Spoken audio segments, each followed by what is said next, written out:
We are here now in Colorado, and the wind is so strong. You see the truck? Yeah, nalipad siya ng hangin sa gilid, so we're stuck. So ayan guys, na-stuck na kami dito for 4.5 hours. Kanina meron pa ditong isang, bukod dito sa truck na to, meron pa ditong isang truck na hindi naman siya masyadong napunta doon sa gilid, so nakaalis na siya. Pero ngayon we're trying to move na, sana makalampas na. Pero ewan ko bakit banda doon is nakastop na naman. Sinubukan kong lumabas kanina para tingnan, kasi doon parang may mga truck din doon na stuck or ewan kung anong nangyari. Kaso yung lakas ng hangin, hindi ko kaya bumalik ako kasi feeling ko malilipad ako. Ayan, kita nyo naman, no? Feeling ko talaga malilipad ako kanina. So, waiting lang. Walang magawa kundi maghintay. So, siguro itong truck na to is empty, no? Kasi parang nalipad siya ng hangin eh. Kaya siya, or nadula siya papunta doon sa sa ditch. So, ayan. Tingnan natin kung makakalusot kami or kung ilang oras pa kami ditong maghihintay. Pero may nakamove na eh. Yung isang truck dito kanina sa gilid, may truck din dito na medyo nahulog ng konti lang. Nakamove na siya, ayun no, yung nasa unahan ng van na white. Pero ewan ko lang bakit hindi pa rin nakalampas. So pag nakalampas na yun, makaka-go forward na din kami. And I'm sure sa likod namin is napakadami na din na truck na nakastuck. So ayan, sobrang lakas ng hangin guys, 50 to 60 kilometers per hour. Naglakas loob akong bumaba pero hindi ko kaya. Grabe, as in sumisipol siya, parang may yung malakas na bagyo sa Pinas. Ganun yung hangin niya, as in nakakatakot. Feeling ko malilipad ako. So ayan.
can go now.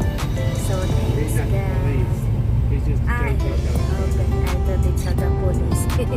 Just whatever.